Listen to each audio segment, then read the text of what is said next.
Hello friends, good evening to all of you. Myself Ramswaroop Godara. और आज हम पढ़ेंगे रीजनिंग का एक टॉपिक है जिसका नाम है क्यूब यानी घन।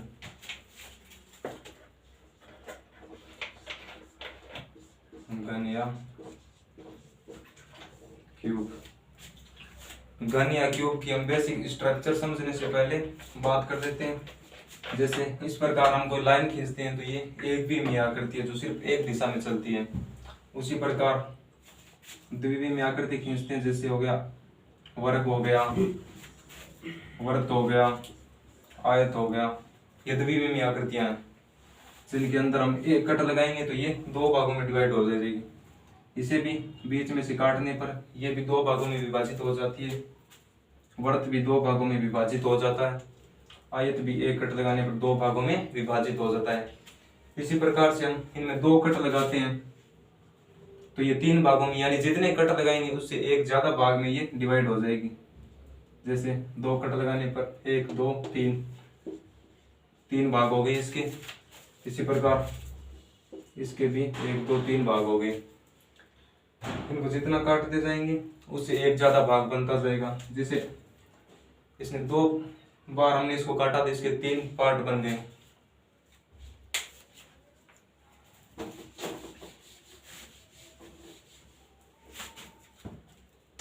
अब हम बात कर लेते हैं घन की। घन की ये बेसिक स्ट्रक्चर्स होती है। घन एक त्रिविमीय आकृति है। इसके अंदर हम इमेजिनेशन से काम लेना पड़ेगा।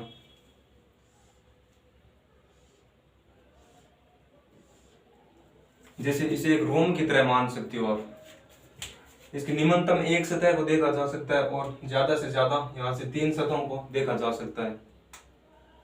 अब हम इसके अंदर बात कर लेते हैं फलक, सतह, शीर्ष कितने होते हैं। जैसे ये हो गई इसकी एक पूरी सतह, ये एक पीछे वाली, ऊपर एक इधर और एक नीचे, कुल इसकी सतह कितनी होगी, सतह 6 है। उसी प्रकार इसके शीर्ष की बात कर देते हैं। ये हो गई शीर्ष इसके, एक दो तीन चार पाँच छः सात और ये 8। शीर्ष कितने हो गए, शीर्ष हो गए इसके अंदर 8। हम इसकी कोर की बात कर लेते हैं। जैसे ये हो गई, इसे कोर बोलेंगे। ये कितनी है, 1 2 3 4 5 6 7 8 9 10 11 और 12। यानी एक घन के अंदर कितनी कोर होती है, कोर या कोना बोल सकते हैं, 12 होते हैं। इनके आधार पर हम घन को पढ़ेंगे कि एक बड़े घन को छोटे भागों में काटने पर कितने घन बनेंगे। इस प्रकार के क्वेश्चंस इसमें पूछे जाएंगे। ये इसकी शीर्ष घन और सतह होगी। अब हम घन को काटना सीखते हैं। जैसे ये एक घन हो गया,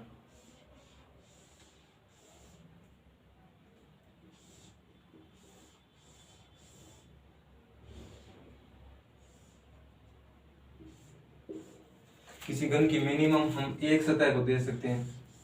किसी घन के सामने से देखने पर उसकी सिर्फ एक सतह को देख सकते हैं और ज्यादा से ज्यादा घन की तीन सतहों को देख सकते हैं। जिस प्रकार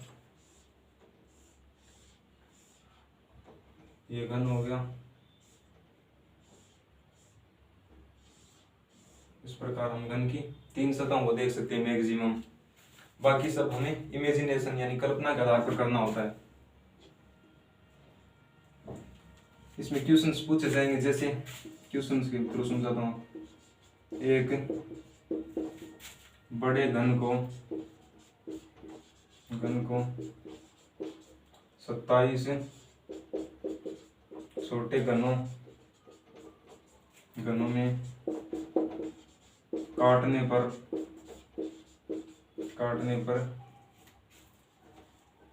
पर एक नंबर क्वेश्चन, शीर्ष घन बताएं। शीर्ष घन।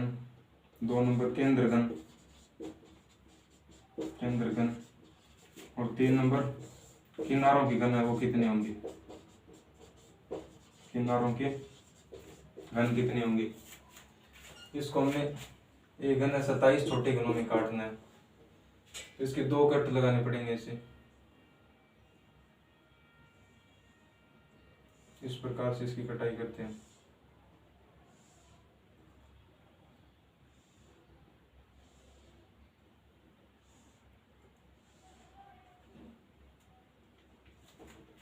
इसकी कटिंग कर देते हैं।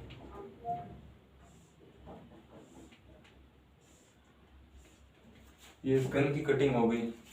अब हम बात करते हैं शीर्ष गनों की। शीर्ष गन कौन सी होंगी? जो इसकी एक शीर्ष पर स्थित गन शीर्ष गन कहलाते हैं। तो ये कितने हो गई? एक गन ये हो गया, ये हो गया।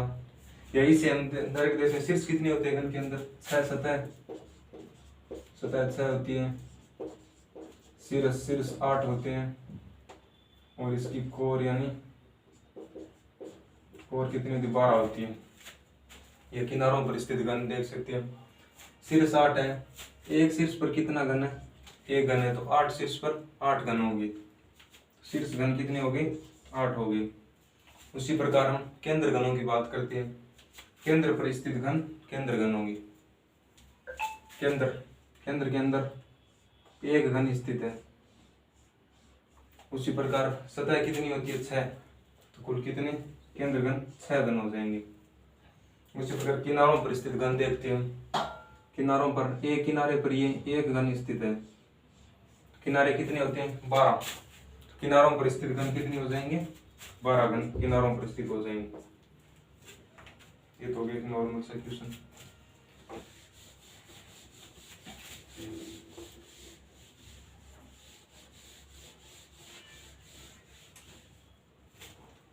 जैसे हम देखते हैं क्वेश्चन और एक बड़े घन को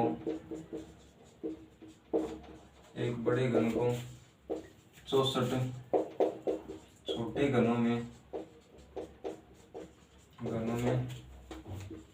काटने पर, एक नंबर हो गया केंद्र घन, 2 नंबर शीर्ष घन, 3 नंबर किनारों पर घन। अब ये तो होगी इसकी नॉर्मल बात। आगे क्वेश्चंस पूछे जाएंगे इस प्रकार पूछे जाएंगे कि इसकी कितनी सतहों पर कलर कर दिया जाता है और कितनी सतह रंगहीन है, या जिसकी 3 सतहों पर कलर किया हुआ है। इस प्रकार से क्वेश्चन पूछे जाएंगे, उन्हें हम देखते हैं। जिस प्रकार ये गन हो गया,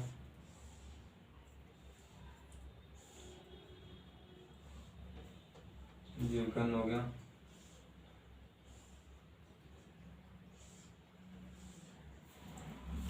चौसठ छोटे घनों में विभाजित कर दिया जाता है। 64 कितना होता है? 64 4 की क्यूब होती है। 4 क्यूब 64, 4 को 3 टाइम्स मल्टीपल करने पर 64 आते हैं। इस प्रकार हम ज्ञात कर सकते हैं कि कितने घनों में विभाजित होगा। 4 भागों में विभाजित करते हैं, 1 2 3 और 4 बन गई है।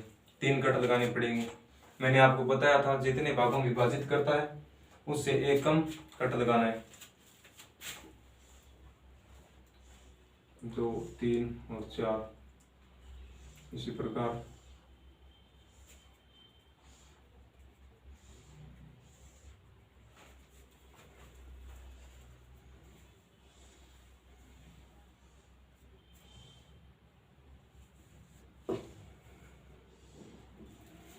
से इसे विभाजित कर दिया जाता है। देखते हैं क्वेश्चन ये आएगा कि घन की सभी सतहों को एक समान रंग से रंगने पर ऐसे कितने घन होंगे जिसकी तीनों सतह रंग।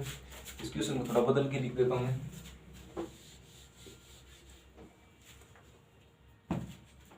इन क्वेश्चंस को वैसे तो हम फॉर्मूलों के माध्यम से भी कर सकते हैं, लेकिन हम डायरेक्ट करेंगे। फॉर्मूले ज्यादा टाइम तक याद नहीं रहते। ऐसे घन जिनकी 3 सतह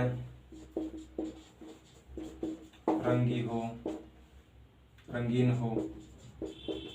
अगला है 2 सतह रंगीन। अगला 1 सतह रंगीन। और 4 नंबर पर आ जाएगा रंगहीन। रंगहीन घन। 64 छोटे भागों में विभाजित करते हैं। तो इसकी हमने कटिंग कर ली। अब हम देखते हैं कि ऐसे कितने घन होंगे जिसकी तीनों सतह रंगीन होगी।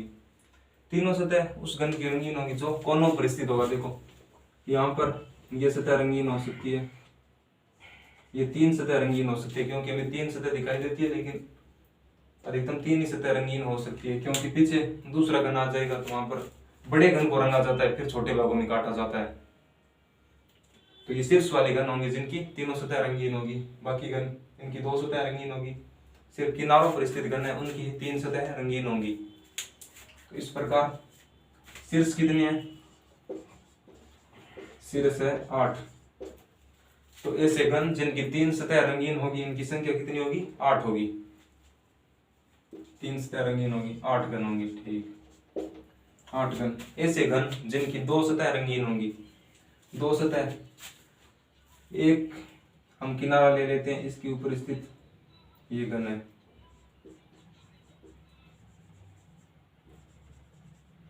जिनकी 2 सतह रंगीन हो सकती है। इसी प्रकार किनारे कितने होते हैं? किनारों की संख्या होती है 12। तो इस प्रकार एक किनारे पर 2 सतह रंगीन वाला घन है तो 12 किनारों पर कितने हो जाएंगे? 24। फिर एक सतह रंगीन है उन घनों की संख्या ज्ञात करनी है। एक सतह रंगीन उन घनों की होंगी जो एक फलक के अंदर स्थित होंगे। ये कोर वाले घन होंगे, इनकी 2 सतह रंगीन हो जाएंगी। शीर्ष वालों की 3 सतह रंगीन होंगी। जो बीच में स्थित घन है उनकी केवल 1 सतह रंगीन होगी। तो ये घन ये रहे, इनकी संख्या कितनी? 1 2 3 4। एक सतह के अंदर 4 एक सतह रंगीन वाले घन है। तो इसी प्रकार सतहों की संख्या कितनी होती है? सतह होगी 6। 1 पर 4 है, 1 पर 4 है तो कुल 6 सतहें होती है एक घन के। तो 6 पर कितनी हो जाएगी? 24 हो जाएगी, 24। अब रंगीन घन निकालने हैं। कुल घन कितने हैं? 64। अब इनको जोड़कर जो बीच में बचेंगे रंगहीन, जो बीच में केंद्र में होंगे वो रंगहीन होंगे। इनको जोड़ देते हैं। 24 और 24 48, 48 8 56। 56 को 64 में से घटा देंगे, कितने? 8 बच जाएंगे जिनकी कोई सतह रंगीन नहीं होगी, या बोल सकते हैं जो घन रंगहीन होंगे उनकी संख्या होगी 8।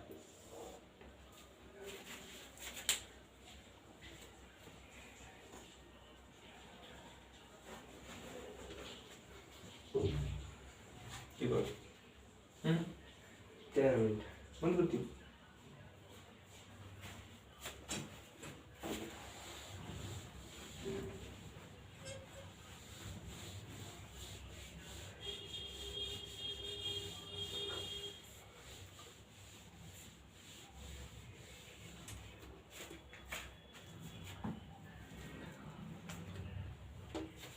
एक चीज रहेगी बीच में, घन और घनाभ में अंतर क्या होता है?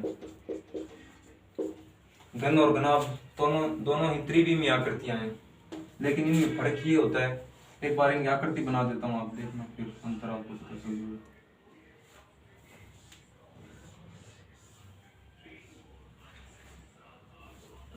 ये हो गया घन और ये हो गया घनाभ।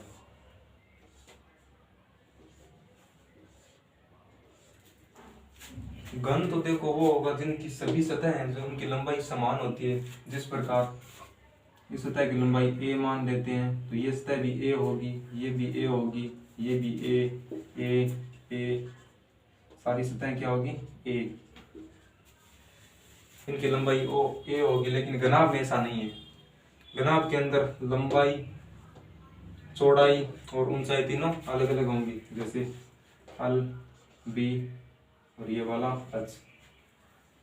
यानी जिनकी लंबाई, चौड़ाई और ऊंचाई में अंतर होता है वो तो हो गया घनाभ। जिनकी लंबाई, चौड़ाई और ऊंचाई समान होती है वो घन हो गया।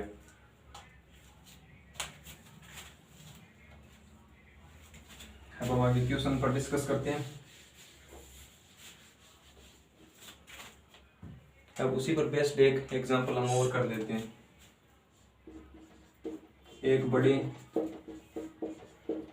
रंगीन घन को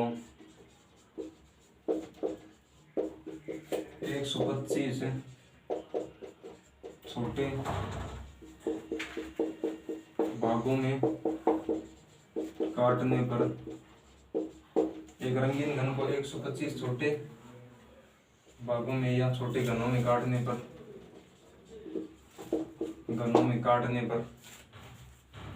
एक नंबर 3 सतह रंगीन वाले घन, बी 2 सतह रंगीन,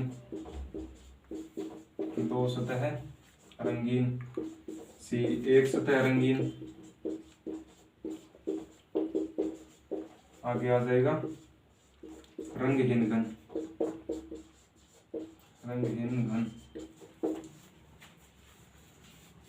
जैसे हम घन की आकृति बनाते हैं, जैसे ये एक बड़ा घन हो गया,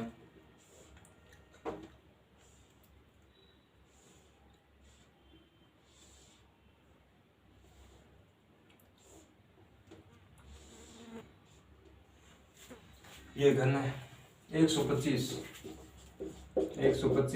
5 की क्यूब होती है, मतलब एक सतह के अंदर 5 बाई 5 घन बनेंगे। 125 5 इंटू 5 इंटू 5, 125 छोटे घन बनेंगे, यानी 5 घन बनाते हैं। ये 1 2 3 4 और 5, 1 3 4 और 5, 1 3, इसी प्रकार 5 भागों में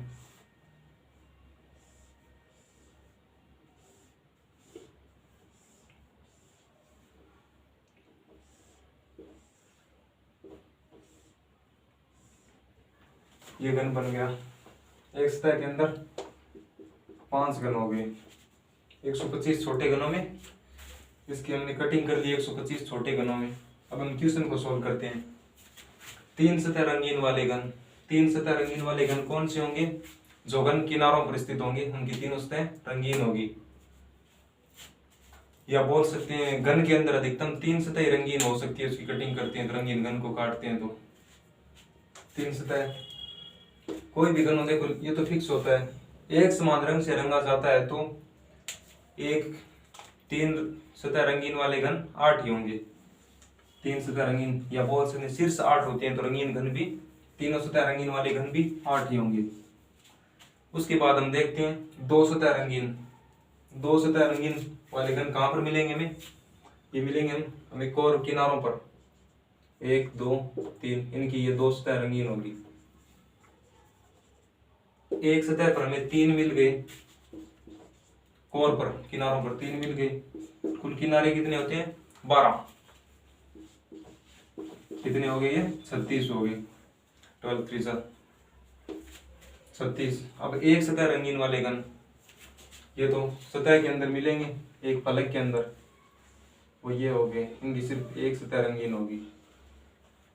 एक सतह में कितने हो गए? 9 हो गए। एक सतह में 9, सतहों की संख्या कितनी होती है? 6। 9 6 54। अब रंगहीन घन निकालने हैं, इसके लिए हम क्या करेंगे? इन घनों को जोड़ देंगे और 125 में से घटा देंगे तो बीच में जो घन है वो हमें मिल जाएंगे। जैसे 8 36 और 54 को जोड़ते हैं 98 हो गई। अब हमें वो घन मिल जाएंगे जो रंगहीन है या जिनकी कोई सतह रंगीन नहीं है। 125 में से 98 को घटाते हैं तो हम 27 बचते हैं हमारे पास, तो रंगहीन सतह वाले घन 27 होंगे। एक घन को 125 छोटे घनों में विभाजित किया। अब ऐसे घन जिनकी 3 सतह रंगीन होंगी 8 होंगी, 2 सतह रंगीन जो हमें किनारों पर मिलेंगे जिनकी संख्या 36 होगी। एक सतह रंगीन जो एक फलक के अंदर मिलेंगे 54, और रंगीन निकालना है तो तीनों को जोड़कर उसमें से रंगीन निकाल सकते हैं, 27 आ जाएंगे। अब क्वेश्चन ऐसे भी आ सकता है कि घन की 4 सतह रंगीन हो, 4 सतह रंगीन,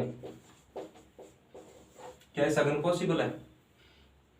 एक रंगीन घन को काटते हैं तो उसकी मैक्सिमम यानी अधिकतम 3 सतह रंगीन हो सकती है।